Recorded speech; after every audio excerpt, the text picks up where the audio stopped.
De nos jours, les tsunamis tuent des milliers de gens et ravagent tout sur leur passage.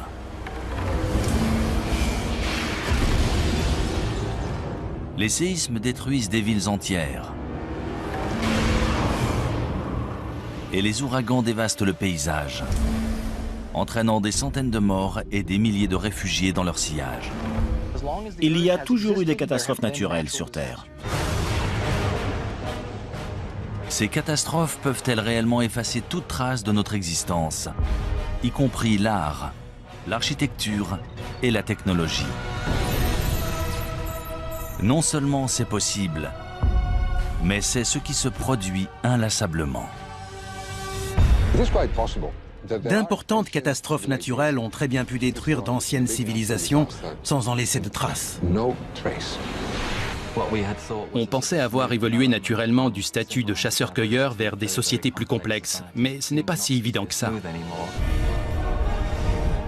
Récemment, des scientifiques ont trouvé des traces de cultures antiques prospères, des milliers d'années plus anciennes qu'on aurait pu l'imaginer. Que leur est-il arrivé? Comment ont-elles disparu? Et est-ce que cela pourrait se reproduire? Depuis toujours, les éléments imposent leurs lois aux habitants de la Terre. L'humanité est condamnée. Sommes-nous vraiment destinés à disparaître de la surface de la Terre? Notre civilisation va-t-elle, elle aussi, disparaître à jamais?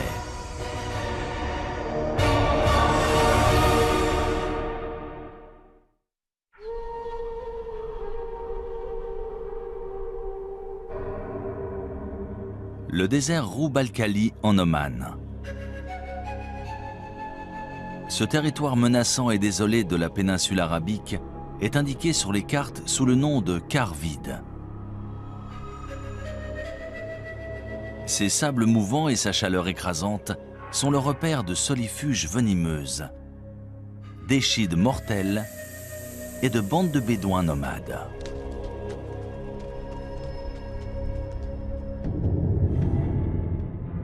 Mais si l'on en croit d'anciennes légendes, cette région était très différente. C'est ici, il y a environ 5000 ans, qu'existait autrefois un royaume mythique appelé Hiram.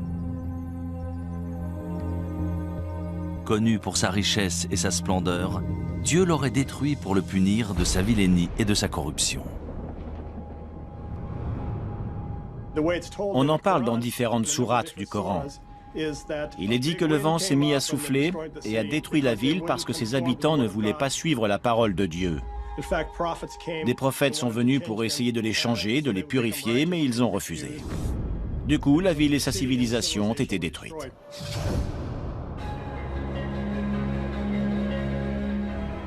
Pendant des siècles, historiens et explorateurs ont cherché des preuves de l'existence d'Hiram. Mais il faudra combiner technologie spatiale et archéologie traditionnelle pour enfin réussir à prouver qu'Hiram est bien plus qu'un mythe. En 1983, Nicholas Clapp, archéologue amateur, adresse une étrange requête à la NASA qui donne lieu à une expédition commune dans la péninsule arabique. Il venait de lire qu'on pouvait utiliser un radar imageur pour cartographier des rivières souterraines en Égypte. Il se demandait si on pouvait s'en servir pour trouver une cité disparue, en connaissant à peu près sa localisation.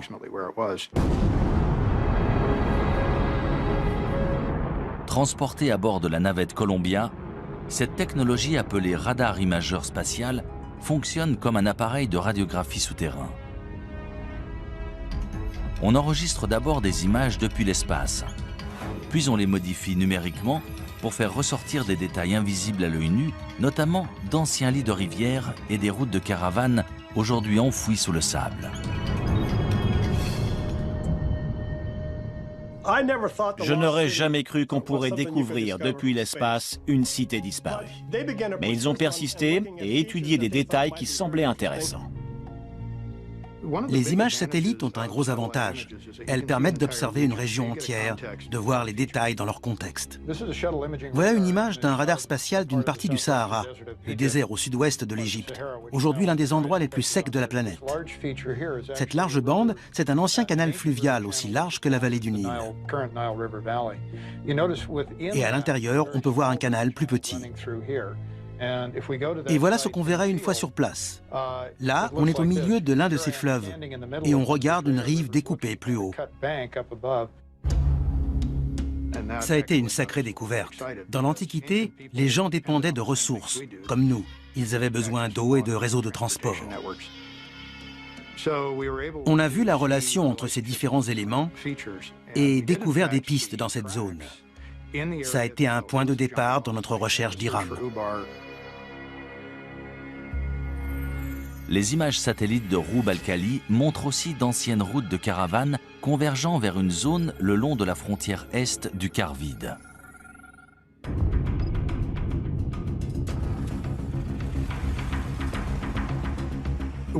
On s'est servi d'un GPS, technologie inconnue du grand public à l'époque, ainsi que du système de navigation de l'hélicoptère. C'est comme ça qu'on a trouvé la route qu'on avait vue sur les images satellites et qu'on l'a suivie dans le désert. C'était vraiment passionnant. On a décidé d'atterrir dans cette zone, près d'une sorte d'immense colline et d'un puits ou d'une source. Une fois sur place, je n'en revenais pas. Il y avait des bâtiments. Ça correspondait à la première section d'une place antique faite en pierre avec des murs et des bâtiments. Et il y avait des poteries un peu partout. Ensuite, on a identifié un nombre de lieux qui semblaient importants encore aujourd'hui. Et l'un d'eux était en fait le site d'Iram.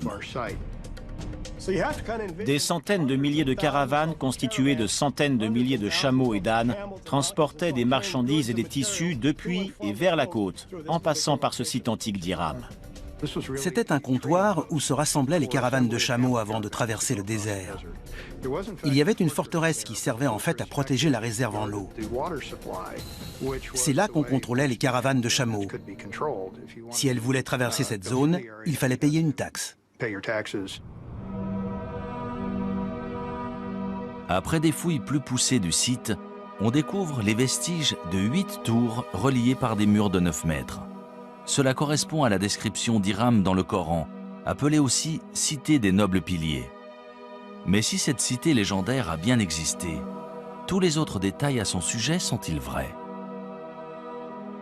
A-t-elle vraiment disparu après avoir été enfouie sous le sable? Selon les scientifiques et géologues, c'est l'érosion d'un aqueduc sous la cité qui aurait entraîné sa disparition.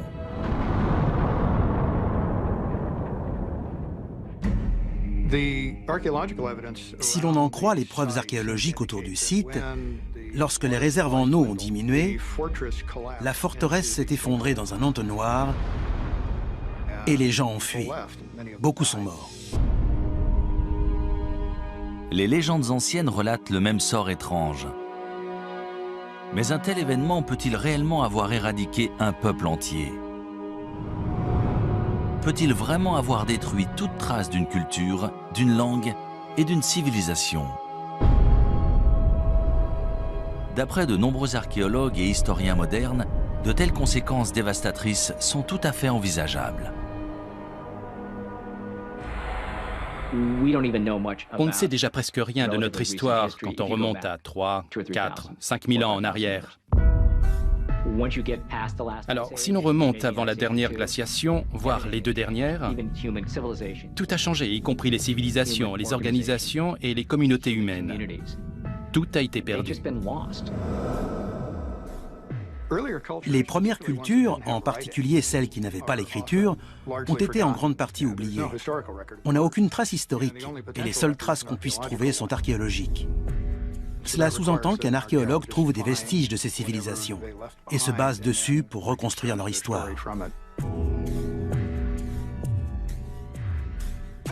Pendant des décennies, on a supposé que les humains existaient depuis environ 200 000 ans et que ce qu'on appelle la civilisation était apparu il y a seulement quelques milliers d'années. Mais de nouvelles découvertes remettent constamment en question ce que nous savons réellement de notre histoire.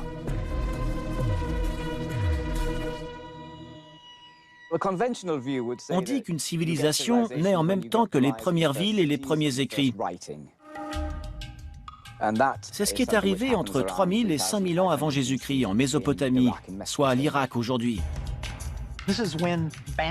C'est à ce moment-là qu'on est passé de groupes de chasseurs-cueilleurs à une société agraire, c'est-à-dire à des gens capables de faire pousser leur nourriture. C'est ce qui a permis de rester à un endroit précis. Et c'est avec cette sédentarisation de l'humanité qu'on a commencé à parler du concept de civilisation.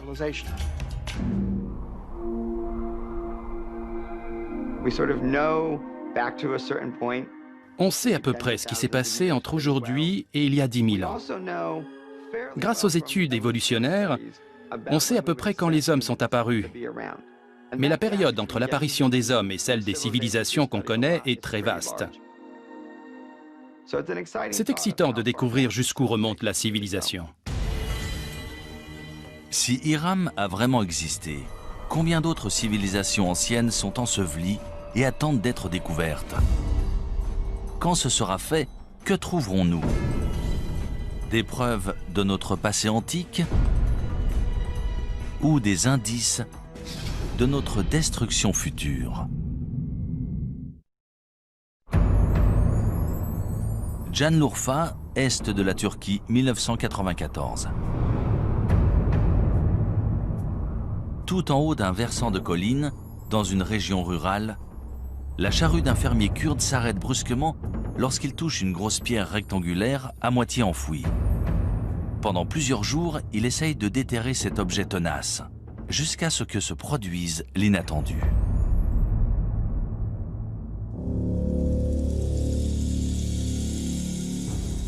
Le fermier découvre des traces de formes étranges sculptées dans la pierre. Très vite, sa découverte attire sur le site des équipes d'archéologues venus du monde entier. Après des fouilles minutieuses, on découvre une série d'immenses mégalithes présentant des sculptures d'animaux en relief extrêmement bien conservées. Sangliers, renards, bétail et de nombreux oiseaux, la plupart venant d'autres régions. Ces dessins sont magnifiquement exécutés. Certains lions sont absolument incroyables. C'est un site extraordinaire. Mais ce n'est pas le plus étonnant. On estime que ce site, connu sous le nom de Göbekli Tepe, ou la colline au nombril, aurait 11 000 ans, soit presque 5 000 ans de plus que tous les autres sites comparables. Göbekli Tepe a tout changé pour les archéologues. Suite à cette découverte, on a dû élargir notre définition du terme civilisation. On a tous été très surpris de découvrir Göbekli Tepe. On n'avait encore jamais vu de site aussi élaboré. C'est une découverte incroyable, surtout pour une période aussi ancienne. Göbekli Tepe est un site remarquable. Ces sculptures datent de 7000 ans avant les grandes pyramides. On se demande souvent comment les Égyptiens ont pu avoir accès à cette technologie et ce savoir-faire à leur époque. Mais maintenant, tout nous apparaît sous un nouveau jour. Göbekli Tepe a été érigé 7000 ans plus tôt.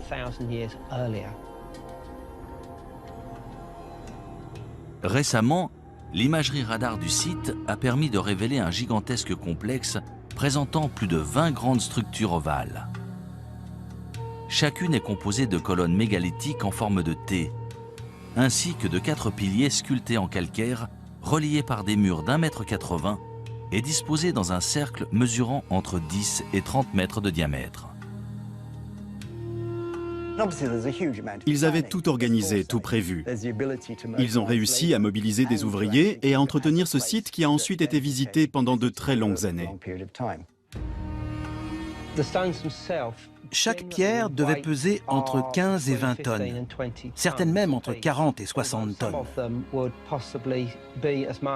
Quand on pense à l'organisation que ça a dû nécessiter, C'est tout simplement remarquable.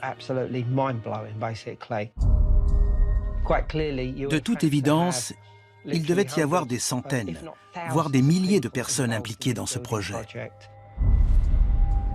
Mais qui a construit Göbekli Tepe? Et à quoi servait cette structure? Göbekli Tepe a tout bouleversé. On pensait avoir évolué naturellement du statut de chasseur-cueilleur vers des sociétés plus complexes, mais ce n'est pas si évident que ça. D'après l'archéologue in situ Klaus Schmidt, il s'agit d'un centre régional majeur. Le site est très impressionnant et sur place, on a l'impression d'avoir le monde à ses pieds. Selon certains archéologues, les tribus nomades du néolithique parcouraient de grandes distances pour atteindre Göbekli Tepe et participer à des fêtes rituelles. Selon d'autres, ces ruines seraient celles d'un temple, voire d'un lieu de sacrifice. Ils devaient se rassembler pour une sorte de cérémonie religieuse. Ces ruines sont forcément un sanctuaire ou un centre religieux. Ce ne sont ni des maisons ni des tombes. On dirait un lieu de cérémonie. Selon de nombreux chercheurs, Göbekli Tepe aurait été utilisé pendant presque 2000 ans. Mais 7000 ans avant Jésus-Christ, les cercles de pierre auraient été enfouis et abandonnés intentionnellement. Pourquoi ? Pourquoi enterrer cet incroyable complexe composé d'au moins 20 structures différentes, voire plus? D'après moi, quelque chose a changé et ils ont dû partir. Et le meilleur moyen d'abandonner le site, c'était de tout enfouir. On n'abandonne pas tout comme ça. Ces sites sont si importants, si sacrés que lorsqu'on les quitte, on les recouvre pour les protéger. Et ensuite, on reconstruit par-dessus ou à côté. C'est le cas ici. On a la preuve qu'ils ont recouvert intentionnellement ces temples avant d'en bâtir un autre ailleurs. Ce n'est pas si simple. Il faut remettre ça en contexte. C'était la toute fin de la dernière période glaciaire, une ère de grands changements. On a des preuves qu'une catastrophe a eu lieu à cette époque sur le continent américain, probablement suite à l'impact d'une comète ou d'un astéroïde. On en a trouvé des preuves un peu partout dans le monde. C'est à cette époque que Göbekli Tepe a été construit. On aimerait savoir pourquoi. A priori, il s'est passé quelque chose qui les a poussés à le faire. Une catastrophe planétaire suite à l'impact d'une comète ou d'un astéroïde? Est-ce cela qui aurait forcé les habitants de Göbekli Tepe à abandonner ce site? Ou est-ce en réponse à cette catastrophe que le site a été bâti comme temple et lieu de recueillement?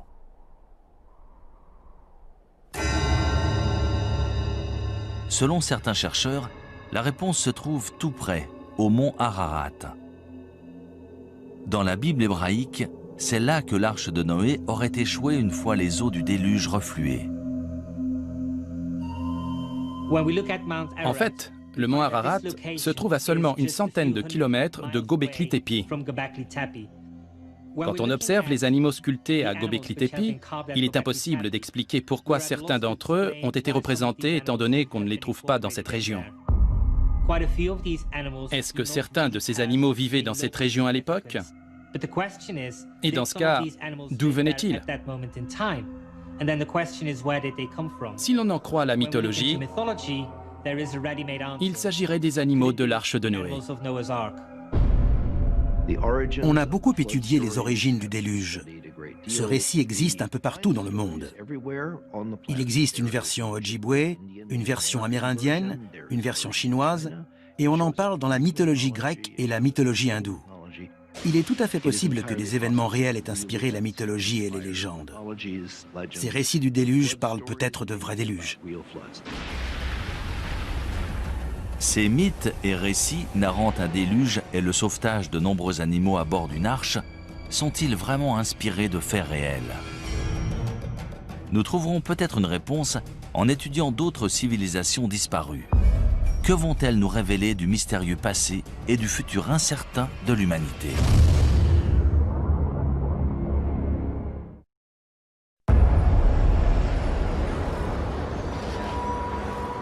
« 26 décembre 2004, Sumatra en Indonésie.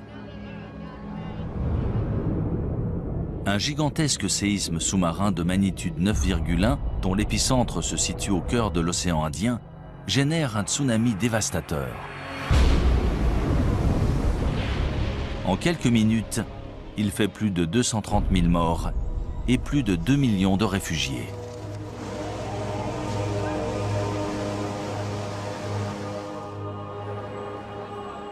Sept ans plus tard, le 11 mars 2011, un séisme de magnitude 9 fait trembler le nord-est du Japon.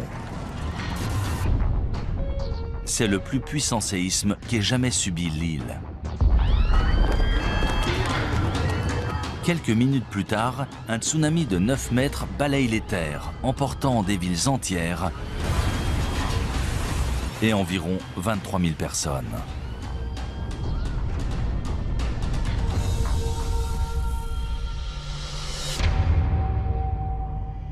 Si des villes modernes conçues en prévision de telles catastrophes peuvent être emportées en quelques minutes, c'est peut-être ce qui est arrivé à de nombreuses civilisations antiques, aujourd'hui disparues.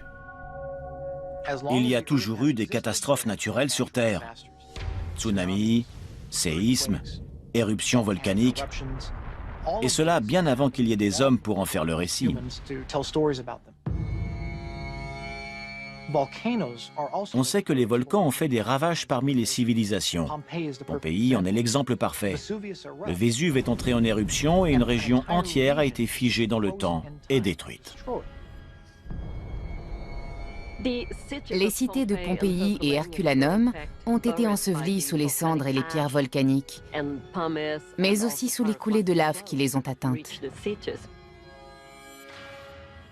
Elles ont été préservées, et c'est seulement plus de 1500 ans plus tard qu'on a découvert qu'elles étaient encore là.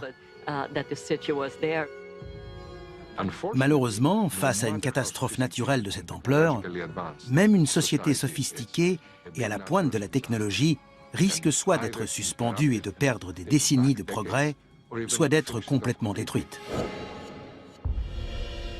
Héraclion en Crète.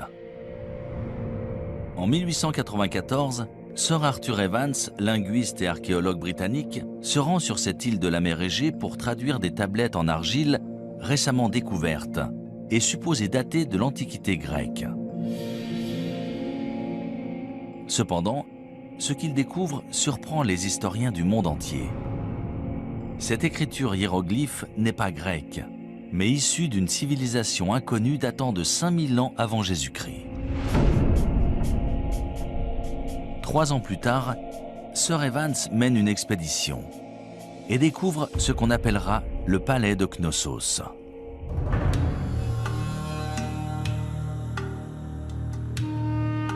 D'après les archéologues, l'imposante structure contenait autrefois des pièces richement décorées, de l'eau courante, chaude et froide, et même des toilettes en intérieur.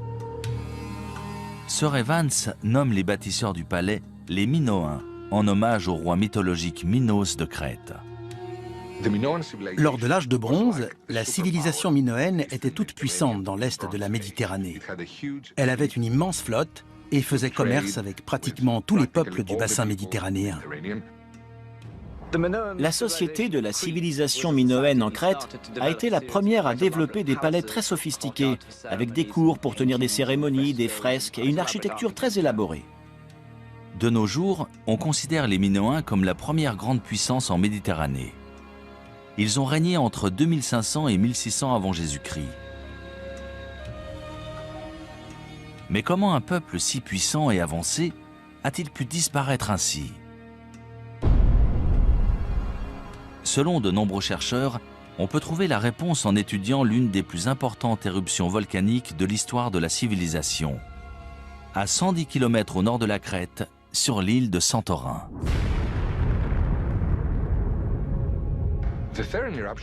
L'éruption de Santorin s'est déroulée en 2 ou 3 phases sur plusieurs jours, voire plusieurs semaines. On pense que les habitants de l'île ont détecté des signes qui les ont avertis, vu qu'on n'a pas trouvé de squelette à Santorin, contrairement à Pompéi. Les habitants de Santorin ont eu le temps de s'enfuir. En revanche, les habitants de Crète ne s'attendaient pas à ce que l'éruption ait de telles conséquences chez eux.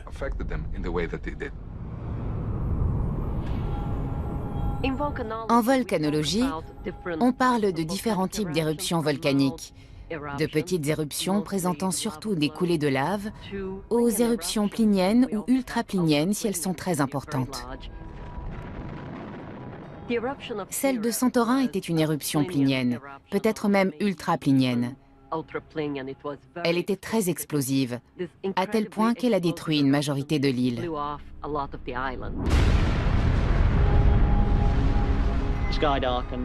Le ciel s'est assombri, le panache volcanique s'est propagé, envoyant des cendres jusqu'à l'île de Rhodes et le sud-ouest de la Turquie. Dans les autres directions, on pouvait entendre les explosions au loin, au fur et à mesure que l'éruption progressait. Tout laisse à croire que la violente éruption volcanique de Santorin a généré un énorme tsunami qui s'est abattu sur les villes portuaires de la Crète. Voici une reproduction de la mer Égée dans l'est de la Méditerranée et du volcan de Santorin. On va voir ce qui s'est passé juste après l'éruption du volcan. Tout d'abord, on a ce qu'on appelle une vague de remblayage suite à l'effondrement de la caldeira du volcan. Ça crée un trou dans la mer. Ensuite, la vague commence à se propager et se dirige vers la Crète, là où vivaient les Minoens. Voilà la vague initiale, elle commence à se propager. Là, c'est la Crète, et dans 20-25 minutes, la vague l'atteindra. Quand elle s'est abattue sur la Crète, la vague mesurait entre 4,50 m et 9 mètres de haut.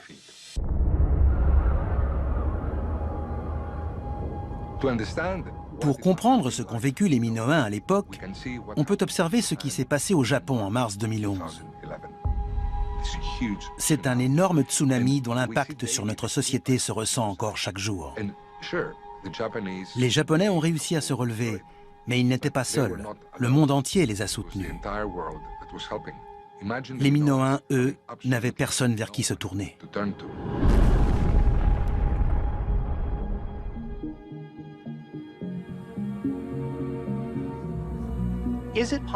Est-il possible qu'une civilisation ait existé, ait été détruite, puis qu'une autre civilisation ait vu le jour au même endroit, ignorant tout de celle qui l'a précédée? C'est une théorie fascinante qui entraîne bien des hypothèses. Du coup, de nombreuses personnes se demandent s'il n'y a pas eu une civilisation sur Terre bien avant toutes celles déjà connues, mais dont on ne saurait absolument rien. Si un volcan actif peut vraiment détruire toute trace d'une civilisation passée, une activité volcanique similaire pourrait-elle représenter la même menace encore aujourd'hui? C'est ce que croient les volcanologues.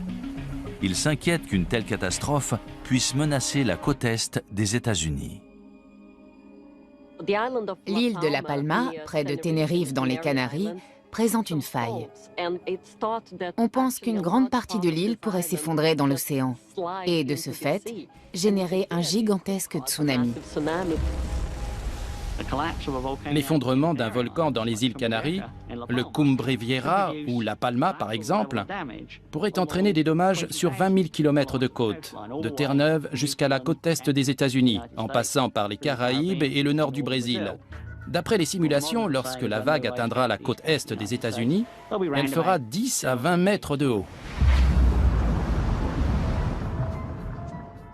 C'est à peu près la taille de la vague qui s'est abattue sur Sumatra après le séisme de 2004 et de celle qui s'est abattue sur le Japon après le séisme de 2011.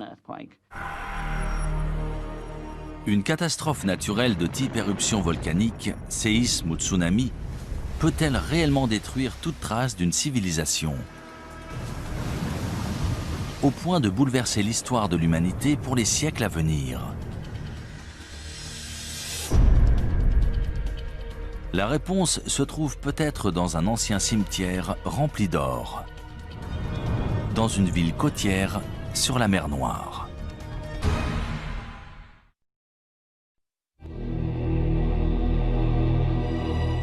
Varna en Bulgarie. Pendant des siècles, cette ville balnéaire de la mer Noire a attiré voyageurs et commerçants en provenance d'Europe et du Moyen-Orient. Au IIe siècle avant Jésus-Christ, les Romains ont profité des sources chaudes locales pour construire une immense série de bains publics. Mais ni les visiteurs, ni ses habitants ne connaissaient le secret enterré sous la ville. Un secret qui, une fois révélé, changerait l'histoire européenne à jamais. Ça s'est passé à la fin de l'automne 1972. Il y avait un site de construction en cours dans la zone industrielle de Varna. Ils creusaient pour installer des câbles électriques. Retcho Marinov, conducteur d'excavateur, creuse une tranchée d'1,20 m de profondeur lorsqu'il tombe sur ce qu'il pense être d'anciens artefacts en cuivre. Il les rapporte chez lui pour les mettre en sécurité. Quelques semaines plus tard, un habitant du village lui a dit que ces objets étaient très intéressants. Le directeur du musée de Dalgopol est venu chez lui et lorsqu'il a vu tous ces objets, il n'en croyait pas ses yeux. Le lendemain, des archéologues du musée de Varna, parmi lesquels Alexander Minchev, retournent sur le site de construction et sont stupéfaits de leur découverte.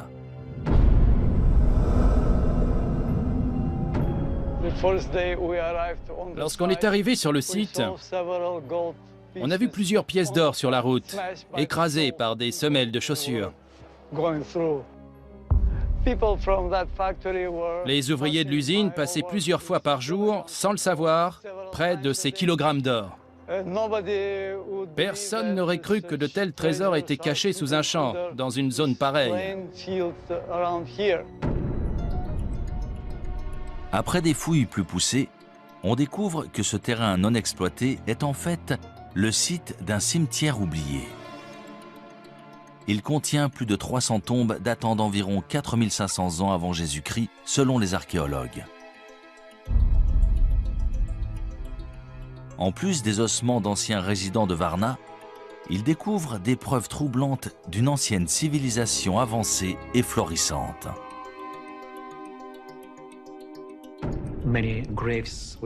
On a trouvé de nombreuses tombes avec des ossements humains. Les corps étaient dans différentes positions, principalement avec la tête orientée vers le nord-nord-est. Et ils étaient enterrés avec leurs ornements et leurs armes. Il existe un tas de ces objets extraordinaires, mais les trouver tous ensemble, dans un seul cimetière, c'est la preuve qu'il s'est passé quelque chose de très important dans la région de Varna.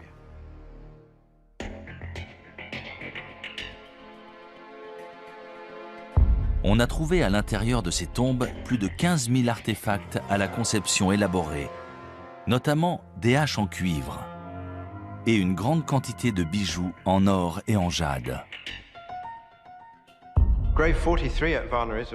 La tombe 43 de Varna est très spéciale. C'est l'une des plus abondantes. On y a trouvé un corps d'homme entre 40 et 45 ans et des objets incroyables, notamment un préservatif en or. C'était un symbole de puissance sexuelle, de pouvoir du mâle et de fertilité. D'un côté, on a ce préservatif et de l'autre, une masse en or qui est un symbole politique. On n'avait encore jamais vu nulle part ailleurs cette combinaison de symbolisme politique et sexuel. L'or, c'est un signe de statut. C'est un matériau très rare, qui brille et ne se ternit pas, qui est durable. C'est pour ça qu'il est signe de haut rang social et qu'on l'exhibe. Les archéologues ont trouvé des objets en or dans de nombreuses tombes, la majorité concentrée seulement dans une poignée d'entre elles. Suite à la découverte inattendue de Varna, les historiens ont découvert les premiers Européens sous un nouveau jour. Dans les peuplements que l'on connaît, qui datent de 1000 à 2000 ans avant Varna, on a trouvé des objets, souvent très beaux, mais rarement liés au rang social. Il n'y avait pas autant de différence entre les familles. Ici, sur 300 tombes, il y en a 8 incroyablement riches. C'est une concentration importante.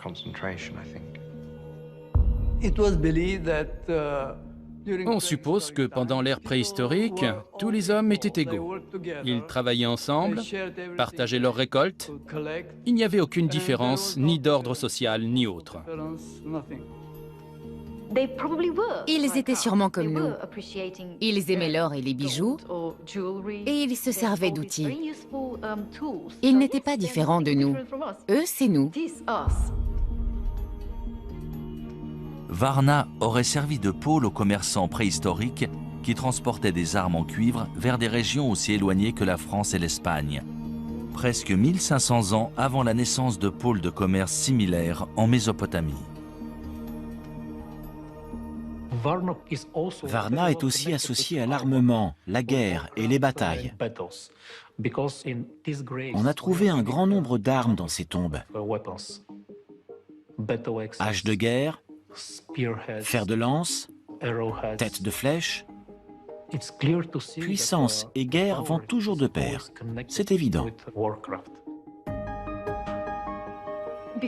Avant la découverte de Varna, on connaissait des sociétés très complexes dont on sait aujourd'hui qu'elles datent de l'âge de bronze. Stonehenge est l'une de ces sociétés complexes. Mais Varna date d'au moins 3000 ans avant Stonehenge. La civilisation a mis énormément de temps à se développer. On pensait avoir trouvé tous les marqueurs en Égypte, en Mésopotamie et en Crète, mais Varna existait bien avant cela. L'aube de la civilisation européenne a commencé ici, sur ce site. Et pendant des milliers d'années sous ce sol, l'histoire a conservé ses secrets. Je n'arrive pas à imaginer ce qui serait arrivé si on n'avait pas trouvé Varna, si tous ces objets étaient encore sous nos pieds. Pourtant, un mystère subsiste. Comment la population de Varna a-t-elle disparu vers 4100 avant Jésus-Christ? On a la preuve qu'à la fin du 5e millénaire, probablement vers l'an 4200 avant Jésus-Christ, il y a eu un important changement climatique. Le niveau de l'eau a augmenté et les températures sont devenues plus élevées.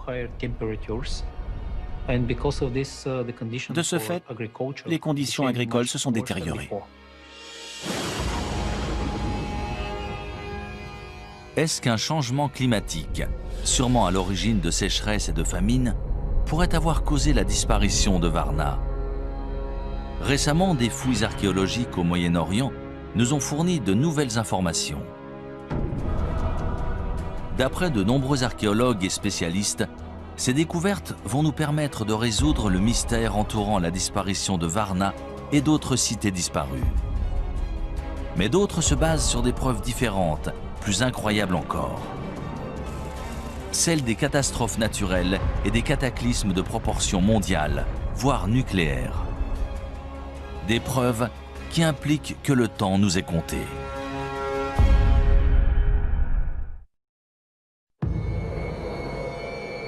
À Moukhar, nord-est de la Syrie, à 13 km au nord de la frontière irakienne. Au début de l'année 2000, une équipe d'archéologues de l'Institut oriental de Chicago fait une étonnante annonce. Ils ont découvert les ruines d'une civilisation inconnue datant de plus de 6000 ans. Les fouilles ont révélé une cité autrefois florissante appelée Amoukhar, remplie de ce qui semble être des maisons luxueuses, des boutiques prospères et des bâtiments officiels. C'est un site énorme, d'environ 1 km², qui a la capacité d'accueillir entre 10 000 et 20 000 personnes, l'équivalent d'une grande ville. C'était une cité florissante, il devait avoir l'écriture. On n'a pu déterrer qu'une infime partie des bâtiments publics, mais ils étaient entourés d'un vaste mur et de grandes portes. On doit encore mettre à jour certains éléments de cette civilisation toujours enfouie sous un village moderne. Grâce à la découverte d'Amukar, on s'est rendu compte que notre notion d'une cité, c'est-à-dire des divisions du travail avec des lois, un système légal, des structures gouvernementales et une expression artistique, existait peut-être bien avant qu'on ne le croyait. La découverte inattendue d'Amukar a chamboulé ce que les spécialistes avaient établi. Pour eux, la première cité antique était apparue dans le sud de la Mésopotamie, à 650 km à l'est dans l'Irak actuel. Mais si Amukar était bien une vaste cité prospère, pourquoi a-t-elle disparu si soudainement? Vers 3500 avant Jésus-Christ, il y a eu un drame. De toute évidence, ils ont été attaqués. Pendant cette attaque, le peuple d'Amukar a été vaincu. La cité a été détruite et ils n'ont jamais pu reconstruire plus qu'un petit village. La cité ne s'est jamais remise de cette attaque. Une partie de ce peuple du 4e millénaire avant Jésus-Christ a été décimée. Lors du dernier décompte, on avait une douzaine de squelettes. Mais d'après ce que je sais, certains corps n'ont pas été enterrés dans les règles. Qu'une guerre ait détruit ce site, ça me semble plutôt convaincant.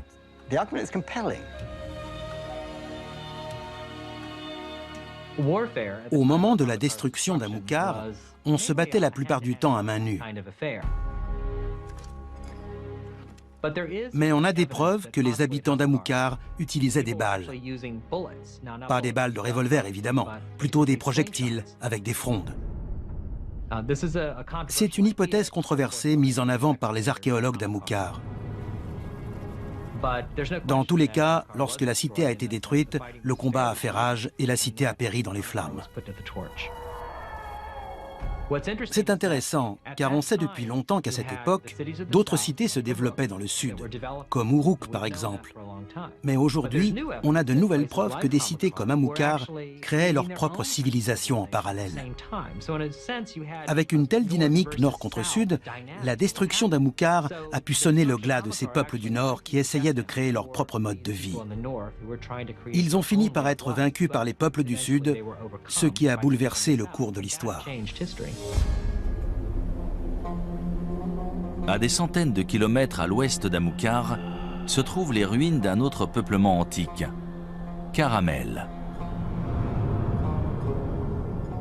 En 2007, des archéologues qui déterraient des tombes anciennes in situ ont découvert les fondements de 5 larges tours en pierre de 4,50 m de diamètre et d'environ 6 mètres de haut chacune. Elles auraient au moins 10 000 ans. Ces ruines sont situées dans le nord de la Syrie, pas très loin de Göbekli Tepe. De toute évidence, il s'agit de la même culture. Nous ignorons pourquoi ce site a été construit. Tout laisse à penser qu'il s'agissait de défense. Ils devaient sûrement faire face à des prédateurs, animaux ou humains. À quoi servaient ces tours? Est-ce qu'elles faisaient partie d'une forteresse? S'agissait-il de tours de guet ou avaient-elles une autre utilité? Honnêtement, on n'en sait rien. Caramel, dans le nord-ouest de la Syrie, est un site important. C'est la toute première preuve de structure permanente en pierre, datant de 2000 ans avant ce que l'on pensait être la structure permanente la plus ancienne dans la cité de Jéricho. Avec la découverte de Caramel, on a abandonné l'idée que l'évolution depuis le néolithique a été un processus unique. Je peux vous nommer de nombreux autres sites où l'on a trouvé des cultures locales distinctes, chacune très élaborée, mais différentes les unes des autres. Il n'y a pas eu un seul grand développement. Il y en a eu tout un tas, certains plus réussis que d'autres. Pour la plupart des spécialistes, Caramel et Amukar ont été détruites par des armées venues du sud de la Mésopotamie. Dans l'Antiquité, il y avait énormément de conflits. Je ne parle pas de guerre mesquine et irréfléchie. Il s'agissait d'agrandir des cités, de s'approprier plus de territoires et de subordonner plus de villes pour taxer plus de résidents. Ces guerres territoriales sont-elles la seule cause de la destruction de ces grandes cités antiques? Depuis peu, une autre théorie infiniment plus hasardeuse a vu le jour. Caramel et Amilcar ont peut-être été victimes d'une étrange et spontanée explosion nucléaire. En 1972, des scientifiques du Gabon en Afrique découvrent des traces d'un événement nucléaire au cœur d'une mine d'uranium. On sait que les réacteurs nucléaires génèrent des déchets. En mesurant la quantité, on peut dire de quand ils datent. Et c'est comme ça qu'on a découvert qu'ils remontaient à 2 milliards d'années. Il y a un réacteur nucléaire dans le Soleil, à l'origine de toute vie. Mais pourrait-il y en avoir un sur Terre? Après tout, dans les années 50, on se demandait s'il était possible de créer un réacteur nucléaire naturel dans l'écorce ou le noyau terrestre. L'uranium-235 est notre principale source de réacteurs à fission nucléaire. C'est assez commun, plus que l'or. Sur l'échelle des larges éléments qui peuvent se diviser, celui-ci est relativement courant et peut être extrait. Pour créer une réaction nucléaire, il faut surtout 2 choses. Un uranium suffisamment dense et de quoi ralentir les neutrons. Le mieux pour ralentir des neutrons et obtenir une réaction en chaîne, c'est l'eau. Et dans cette zone d'Afrique de l'Ouest, il y avait la parfaite combinaison avec juste ce qu'il faut d'eau et d'uranium suffisamment dense pour obtenir un réacteur nucléaire. Avec un réacteur naturel, on peut engendrer une catastrophe de l'ordre de celle de Tchernobyl. 1 degré de radiation qui pourrait affecter la santé des gens. Si de l'uranium venait à alimenter un réacteur nucléaire naturel, cela engendrerait une fission nucléaire, et c'est ce qu'on veut éviter à tout prix. Dans tous les cas, ça serait sous terre. Ça aurait les mêmes effets qu'un volcan. Donc, ce serait bien une catastrophe naturelle. Selon certains scientifiques, une telle explosion nucléaire aurait balayé toute vie à des centaines, voire des milliers de kilomètres autour du site du dépôt d'uranium. Si cela s'est produit en Afrique de l'Ouest, pourquoi pas ailleurs? Peut-être même à Amilcar. Quand on sait que c'est arrivé à un endroit précis il y a environ 2 milliards d'années, on se dit qu'il y a forcément d'autres endroits, en particulier sous terre, où l'on n'a pas bien cherché. À mon avis, peu de gens croient que ces civilisations ont disparu suite à d'importantes catastrophes naturelles. Combien ont disparu il y a 20 ou 30 000 ans et dont on ignore encore tout? On ne se concentre que sur les civilisations des 5000 dernières années. On ne sait rien au-delà de l'histoire chinoise ou égyptienne.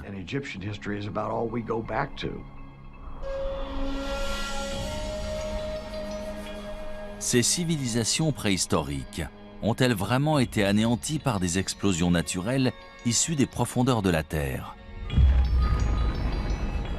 Ou est-il possible que ces cités antiques aient été détruites depuis beaucoup plus loin?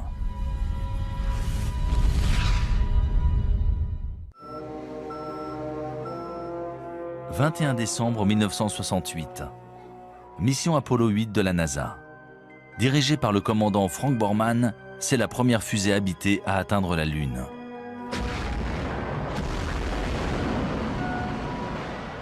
Après avoir tourné 10 fois en orbite autour de la Lune, les astronautes capturent parmi les plus belles images de sa surface. Sur ces photographies, on voit la Lune jalonnée de milliers de larges cratères.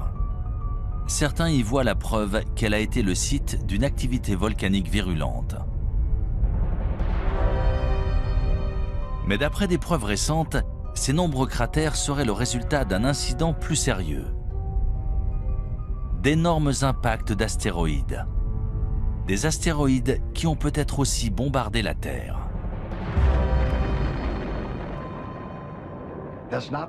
Ce n'est pas un homme sur la Lune, mais des cratères.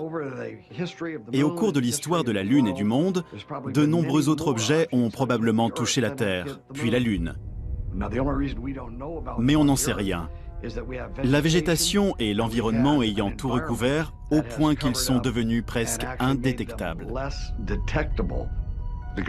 La plus grande catastrophe naturelle qui pourrait se produire et tous nous anéantir, ce serait l'impact d'un bolide, une météorite qui tomberait sur Terre.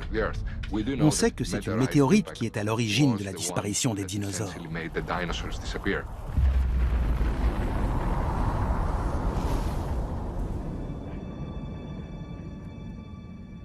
Nous voici au bord du météore cratère, site célèbre d'un impact de météorite dans le nord de l'Arizona. Le cratère a été formé il y a 50 000 ans lorsqu'un astéroïde d'environ 45 mètres de diamètre est entré dans l'atmosphère à environ 42 000 km/h. Il a frappé le sol avec une force équivalente à celle de 1000 bombes atomiques.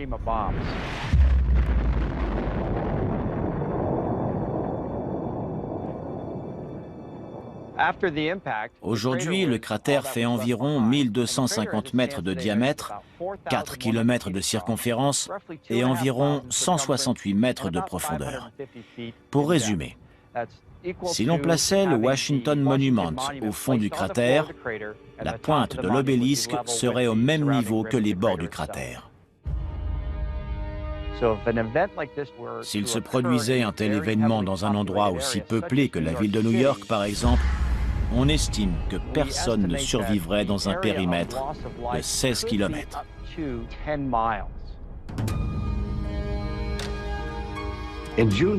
En juin 2002, il s'est produit un événement qui aurait dû tirer la sonnette d'alarme. Un astéroïde de la taille d'un terrain de football est passé entre la Terre et la Lune, à un tiers de la distance qui nous sépare de la Lune. Il a fallu qu'il nous dépasse pour qu'on sache qu'il était là. S'il avait atterri dans le Pacifique, il aurait pu balayer le sud de la Californie avec un tsunami. Un objet d'un incroyable pouvoir destructeur a frôlé la Terre et on ne s'en est rendu compte qu'après son passage.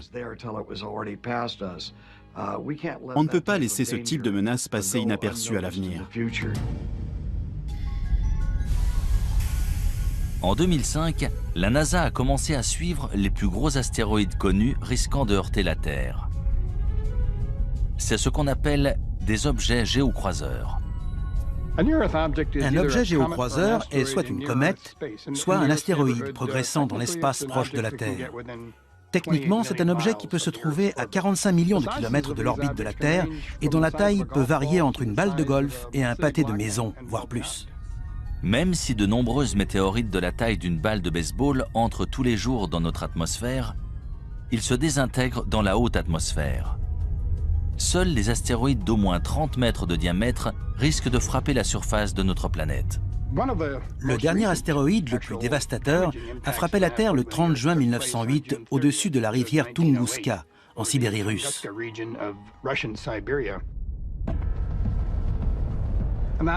Un objet mesurant entre 30 et 40 mètres est entré dans notre atmosphère. La pression exercée à l'avant de ce petit astéroïde était plus importante que celle exercée à l'arrière. Du coup, il s'est aplati et a explosé à environ 6,5 km au-dessus de la surface de la Terre.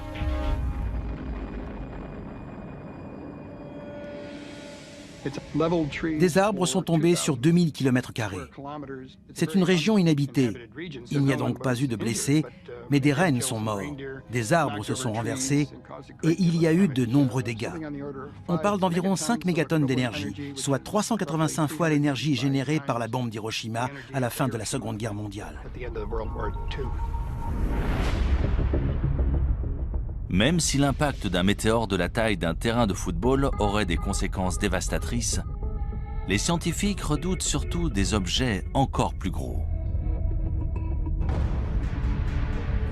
Il y a environ 1000 astéroïdes d'1 ou 2 kilomètres, voire plus, dans l'espace près de la Terre. Un impact de ce type entraînerait des conséquences planétaires. Et ce n'est pas le pire. La poussière et les débris projetés dans l'atmosphère plongeraient la Terre dans le noir. Sans oublier les pluies acides et les tempêtes de feu causées par les débris s'abattant sur notre planète. En plus de la poussière, la suie stopperait la photosynthèse, indispensable aux plantes. Et bien sûr, aux animaux se nourrissant de ces plantes. En cas d'impact d'astéroïdes, le plus problématique serait les effets secondaires. Lorsqu'on parle d'impact d'astéroïdes ou de météores, on parle d'objets qui pourraient annihiler non seulement des populations d'organismes vivants, mais des civilisations entières, comme ils l'ont fait par le passé. Ces dernières années, l'équipe d'observation des objets géocroiseurs de la NASA a élargi ses recherches pour inclure des objets de plus de 140 mètres de diamètre. L'un d'eux, un astéroïde de 300 mètres de large nommé Apophis, devrait approcher la Terre en 2029. Apophis est très gros. Il a été découvert en 2003 et pendant un temps, on pensait qu'il allait heurter la Terre. Il y avait une chance sur 37 qu'il nous heurte en 2029. Mais grâce à des observations poussées, on a exclu un impact en 2029. Malgré tout, il passera tout près. Il sera visible à l'œil nu depuis l'Europe. Vous devriez voir un astéroïde passer près de la Terre sans la heurter. Même si les scientifiques ont calculé la trajectoire d'Apophis, ils ne peuvent prévoir comment cet énorme astéroïde réagira face à d'autres facteurs, notamment la pesanteur de la Terre. Le plus inquiétant, c'est qu'une fois passé, il repassera 7 ans plus tard. Et l'on ignore si la pesanteur de la Terre aura modifié sa trajectoire. Il pourrait donc revenir pour heurter la Terre. S'il passe à travers un trou de serrure de 600 mètres au moment de son approche en 2029, il repassera et heurtera la Terre en 2036. Il n'est pas assez gros pour détruire notre planète, mais suffisamment pour causer des centaines de milliers, voire des millions de morts, s'il frappe au mauvais endroit. Malheureusement, d'après les scientifiques, il ne s'agit plus d'une hypothèse. Un jour ou l'autre, un énorme astéroïde heurtera la Terre.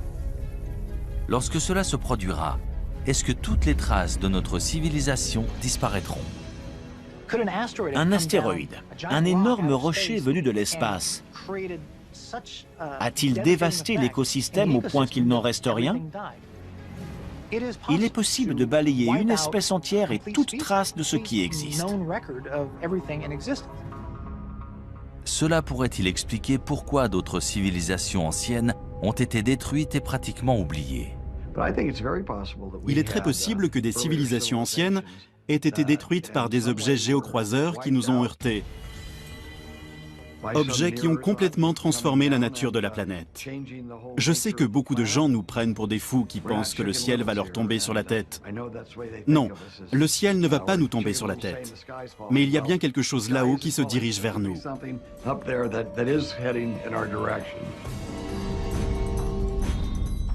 Si un météore heurte la Terre de notre vivant, que pourrons-nous entreprendre pour minimiser ces ravages ? Sommes-nous suffisamment préparés pour ne pas perdre les siècles d'avancées technologiques dont l'humanité peut se vanter ? Ou sommes-nous plus vulnérables que nous ne le pensons ?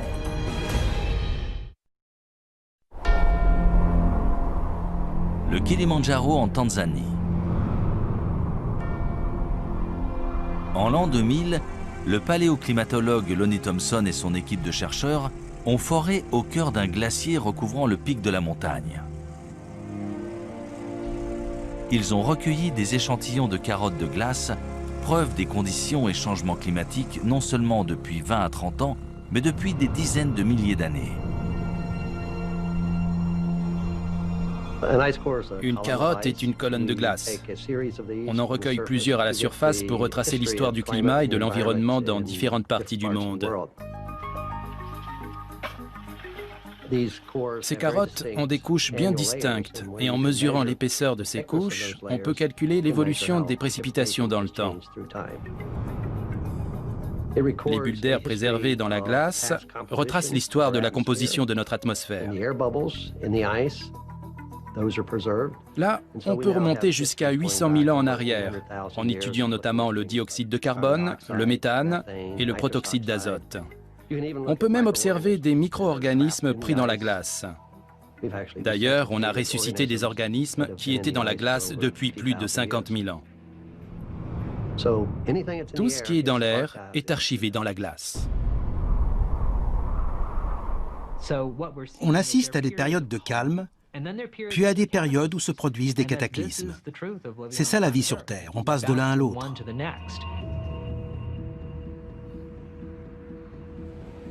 Stockées dans ces immenses congélateurs à l'Université d'État de l'Ohio, voici les carottes de glace que Lonnie Thompson a recueillies dans des glaciers du monde entier. On en a recueilli plus de 7000 mètres. C'est la seule collection tropicale de carottes de glace au monde. Certaines viennent du Kilimandjaro et d'autres de l'archipel François-Joseph à l'extrême nord de la Russie. On a toute une collection provenant de l'Himalaya et du Tibet. La plus ancienne carotte jamais forée dans une région montagneuse vient de l'ouest de la Chine et date d'il y a plus de 750 000 ans. Les carottes de glace sur ce rayonnage proviennent du plateau de Bruce, dans la péninsule antarctique. Elles ont été forées cette année et seront découpées et étudiées dans le laboratoire. D'après une étude récente de ces échantillons, un événement climatique radical s'est produit sur Terre il y a environ 5200 ans.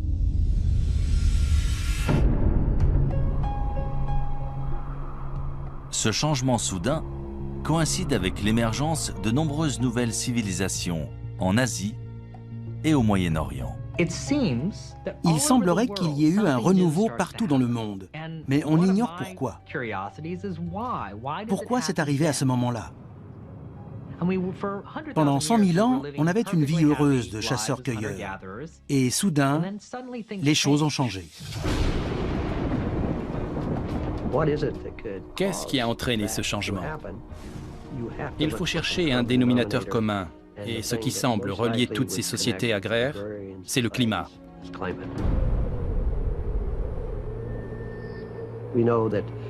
On sait qu'à cette époque, le désert du Sahara s'est asséché. Il y a 4 ou 5 000 ans, il y avait des lacs et des gens vivaient dans ce désert. On a retrouvé des fresques sur des rochers.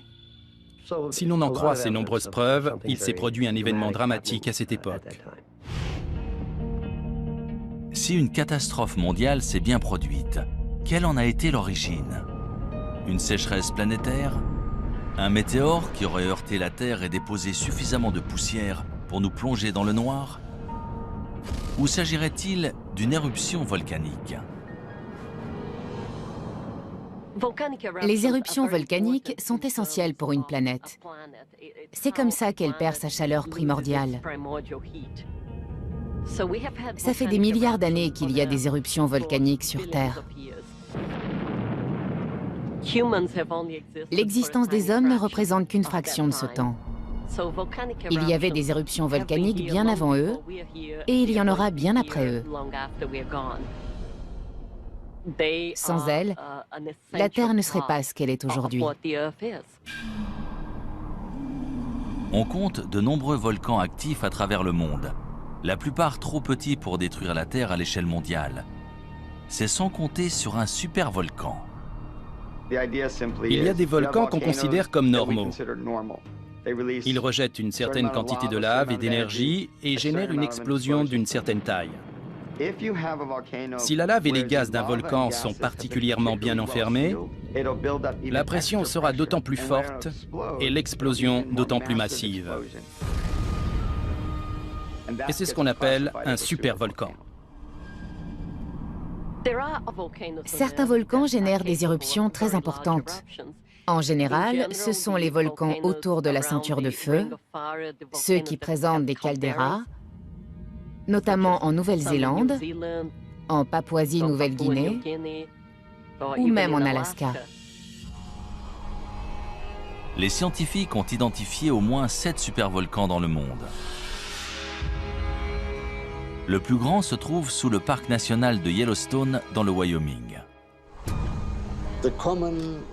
Si l'on en croit la géophysique, à Yellowstone et dans certains autres endroits sur Terre, il y a une concentration de chaleur en profondeur, ce qui entraîne une fonte partielle de la roche dans ces régions.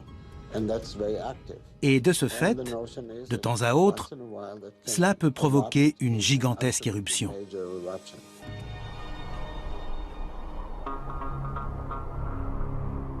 D'après les scientifiques, la plus récente éruption à Yellowstone s'est produite il y a environ 600 000 ans. On ignore quand Yellowstone entrera de nouveau en éruption.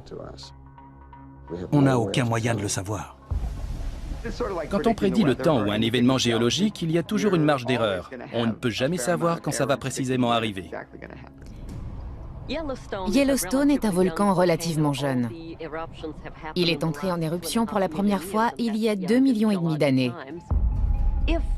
Géologiquement parlant, c'est jeune. Ce serait terrifiant si Yellowstone donnait de nouveau une éruption catastrophique. Ce serait du jamais vu. À côté, une éruption du mont Saint-Helens, c'est ridicule. Cela entraînerait un changement climatique sur toute la planète. La température moyenne de la Terre chuterait et l'ouest des États-Unis serait ravagé.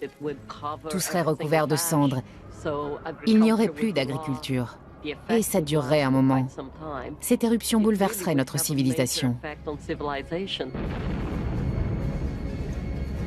La cendre et les gaz toxiques émis lors d'une grosse éruption pourraient créer un brouillard qui plongerait la planète dans le noir pendant plusieurs années. Dans l'obscurité, les récoltes et les animaux mourraient, condamnant les hommes à mourir de faim. Si Yellowstone explosait aujourd'hui, vu que nous sommes de plus en plus nombreux, les conséquences de l'éruption seraient beaucoup plus grandes que par le passé. 7 millions de personnes voient le jour chaque mois à travers le monde. C'est du jamais vu. Notre planète est vulnérable. Nous ne sommes pas prêts. Notre société moderne est aussi fragile que ces sociétés antiques de grande envergure. Il y a énormément d'habitants, on se repose sur les ressources de la Terre et à force de les utiliser de manière si intensive, on les détériore. Pour beaucoup, notre société est au bord de l'effondrement.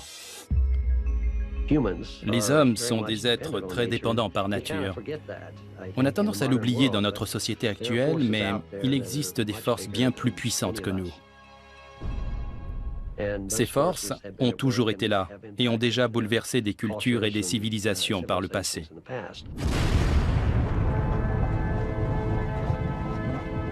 Ce genre de catastrophe planétaire semble tout droit sorti d'un film de science-fiction. Pourtant, de nombreux gouvernements et entreprises se préparent à un tel événement. Malheureusement, une question subsiste. Leur plan fonctionnera-t-il ?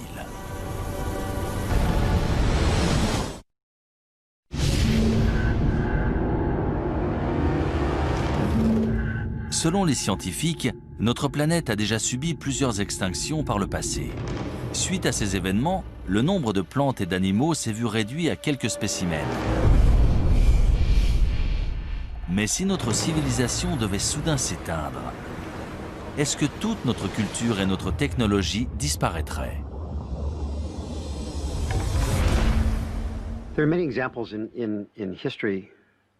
Ce ne serait pas la première fois qu'un peuple perd ses technologies et son savoir-faire. Bien sûr, l'exemple le plus célèbre est celui de la bibliothèque d'Alexandrie en Égypte. Lorsque cette bibliothèque a été détruite au 1er siècle de notre ère, toutes ces incroyables connaissances accumulées dans l'Antiquité ont été perdues. Et il ne s'agissait pas uniquement des connaissances des Égyptiens, tout le monde classique a été touché. Que devient une civilisation si ses connaissances collectives disparaissent ? On ne saura jamais ce que notre civilisation aurait pu être si la bibliothèque d'Alexandrie n'avait pas été détruite.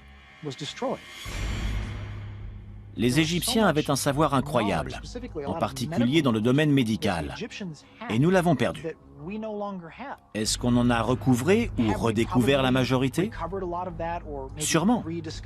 Mais notre société serait-elle encore plus avancée si nous n'avions pas perdu ces connaissances, si nous n'avions pas dû attendre de les redécouvrir? Bien sûr, il est possible que certaines idées et connaissances de ces sociétés antiques aient été perdues pour toujours. On ne le saura jamais vu qu'on n'a aucun moyen d'en être sûr. Contrairement à l'Antiquité où bon nombre d'informations étaient gravées dans la pierre, aujourd'hui, on enregistre nos données et nos archives dans des puces mémoire en silicone.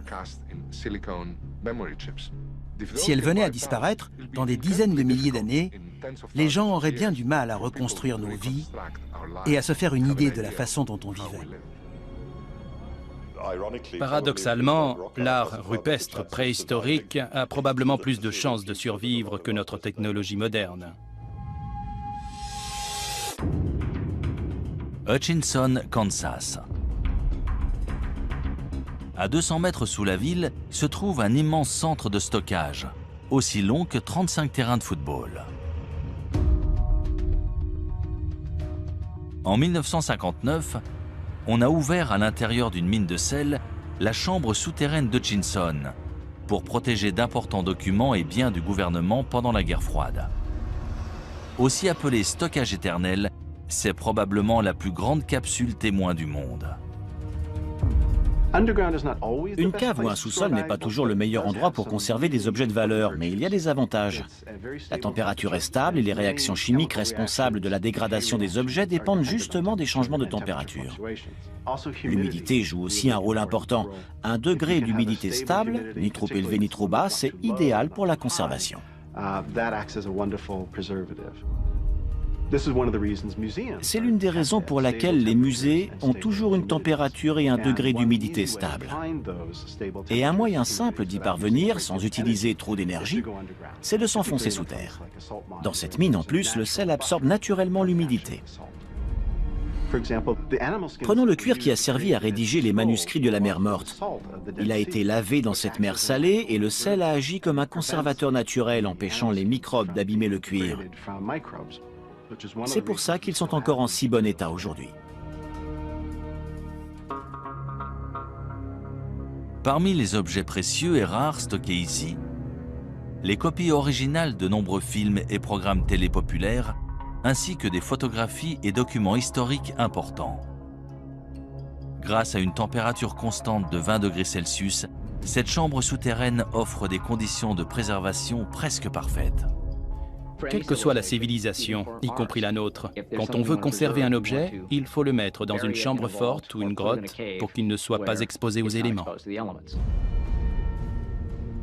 Il existe dans tout le sud de l'Europe des grottes abritant des dessins et peintures extrêmement bien conservés. La plus ancienne et élaborée de toutes a été découverte en 1994 dans la vallée de l'Ardèche en France. D'après les scientifiques, les œuvres à l'intérieur de la grotte Chauvet datent de 30 000 ans avant Jésus-Christ. C'est l'une des plus belles grottes ornées de la période glaciaire. C'est impressionnant. On n'en avait encore jamais vu de cette taille dans cette région. Elle est d'une incroyable richesse. Il y a environ 400 peintures et gravures d'animaux, de magnifiques représentations de chevaux, de rhinocéros, d'ours, une grande variété d'images.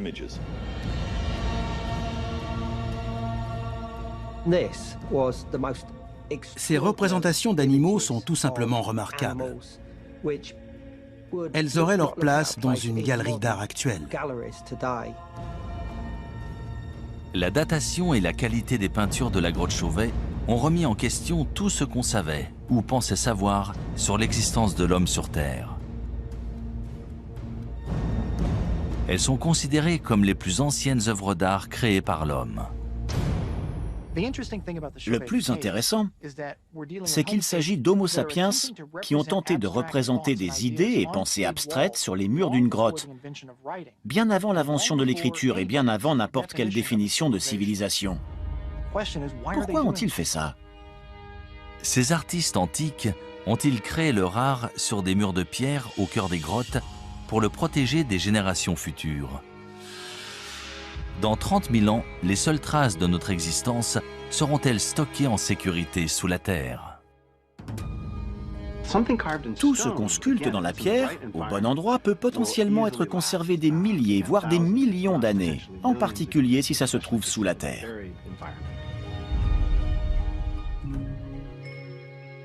C'est sur une île norvégienne isolée, à 1300 km au sud du pôle Nord et à presque 125 mètres au cœur d'une montagne de grès, que se trouve la réserve mondiale de semences du Svalbard.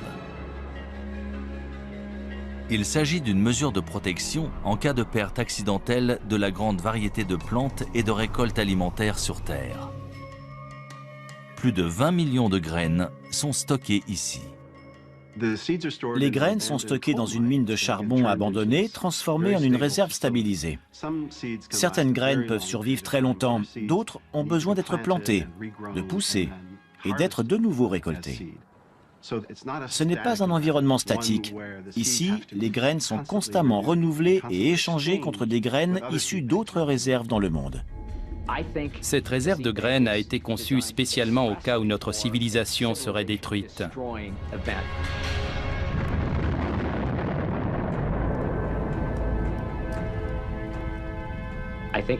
C'est un moyen de s'assurer que s'il reste des survivants, ils pourront reconstruire notre société. Et ils y arriveront d'autant mieux avec ces graines. Ce qui fait de l'homme un être unique, c'est sa capacité à réfléchir au passé, au présent et aussi à l'avenir. On réfléchit souvent à ce qu'on voudrait léguer à nos petits-enfants. C'est un moteur pour la plupart des gens. Même les premiers hommes ont sûrement pensé à enterrer ou mettre quelque chose en sécurité pour les générations futures.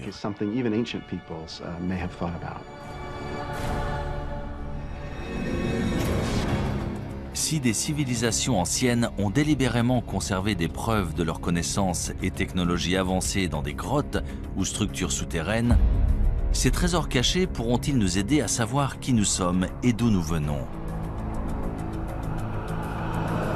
Et surtout, quel pourcentage de notre civilisation survivra dans le futur? Pouvons-nous réellement disparaître de la planète sans laisser de traces?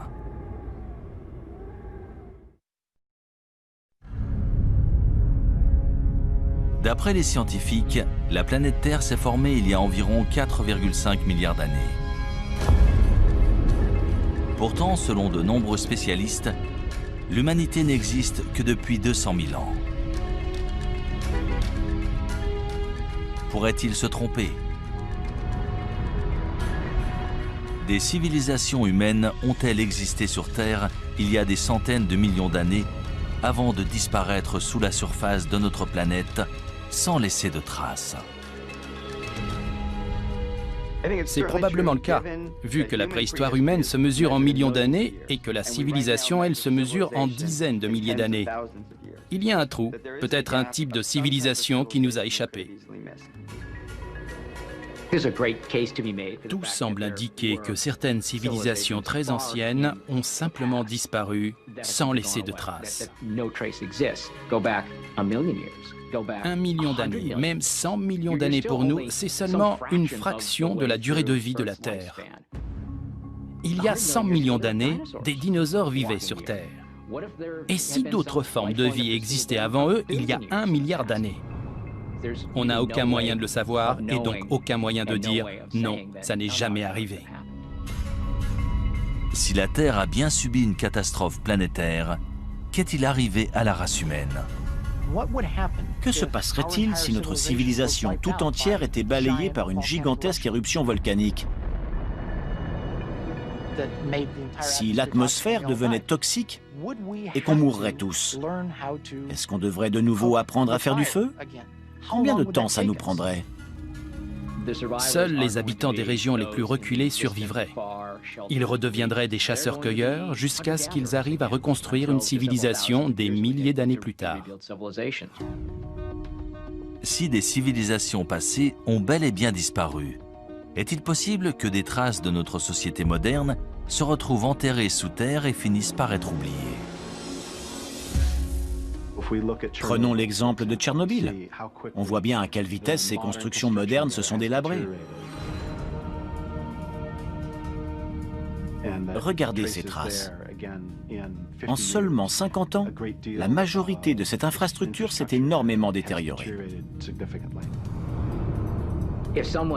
Imaginons qu'on nous demande de quitter New York, de l'abandonner là, tout de suite. Dans 1000 ans, elle serait ensevelie sous des débris, sous l'eau.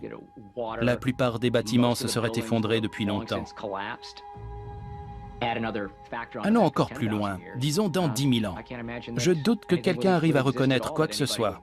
Il faudrait vraiment savoir ce qu'on cherche pour le trouver. Parmi les rares vestiges de la technologie humaine, il restera peut-être l'un de ces résidus les plus dangereux, les déchets nucléaires. Le plus dangereux dans ces déchets, c'est la radiation. L'avantage avec les matériaux radioactifs, c'est qu'ils se désintègrent et disparaissent naturellement. L'inconvénient, c'est que pour la plupart, ça prend des milliers ou des dizaines de milliers, voire des millions d'années.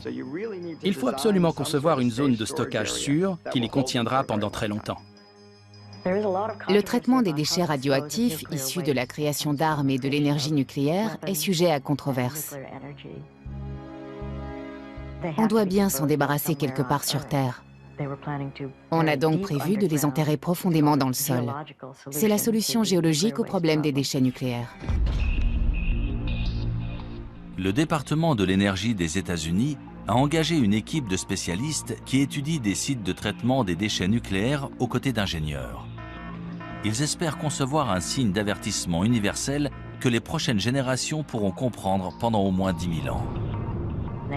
Ils doivent imaginer tout un concept pour prévenir les gens et les avertir du danger. Il faut concevoir une tradition qui sera perpétuée et transmise de génération en génération, et maintenir cet avertissement pour protéger les gens des déchets nucléaires. Le concept envisagé présente un immense terrassement pour entourer le site entier. Une fois terminée, la berme mesurera 10 mètres de haut et 30 mètres de large. Le projet comprend également une série de balises en granit mesurant chacune 7,50 m de haut et ornées d'avertissements gravés dans différentes langues. Cet ensemble de signes d'avertissement énigmatiques peut-il être efficace? Ou sera-t-il aussi mystérieux et indéchiffrable que les sculptures de Göbekli Tepe ou les mégalithes de Stonehenge? On ne va pas dessiner une tête de mort dessus. Ce sera absolument pas parlant dans 500 ans. Quelle sorte de phrase peut-on écrire? Ne creusez pas ou faites demi-tour? C'est très compliqué. Dans la longue histoire de notre planète, l'activité humaine représente moins de 1% de ces 4,5 milliards d'années de vie. Mais sommes-nous simplement des grains de sable, des résidents temporaires voués à être oubliés d'ici 100 000 ans ou même moins? Je pense que les êtres humains seraient capables de s'exterminer. On pourrait détruire la race humaine, mais on ne peut pas détruire la Terre. Elle était là bien avant nous et elle sera toujours là bien après nous. Si chaque trace de notre civilisation peut être détruite aussi facilement, comment les historiens peuvent-ils être sûrs que tout ce que nous vivons ne s'est pas produit auparavant?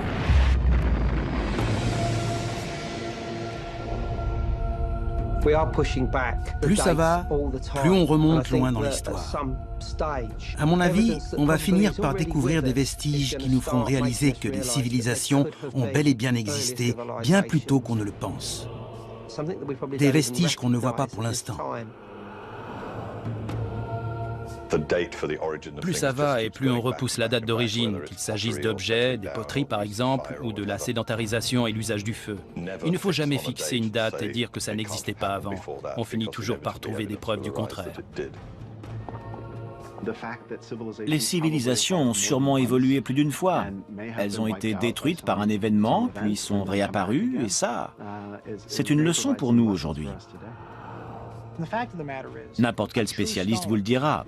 Plus on a d'informations, plus on se rend compte qu'on ne sait rien de notre monde.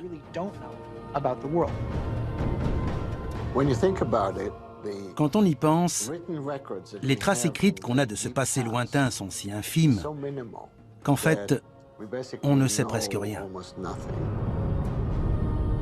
L'histoire de l'humanité est-elle si mystérieuse? Ou reste-t-il des indices cachés attendant d'être découverts? Quand nous les trouverons, écouterons-nous leur avertissement? Et si nous n'en tenons pas compte, deviendrons-nous une autre civilisation disparue?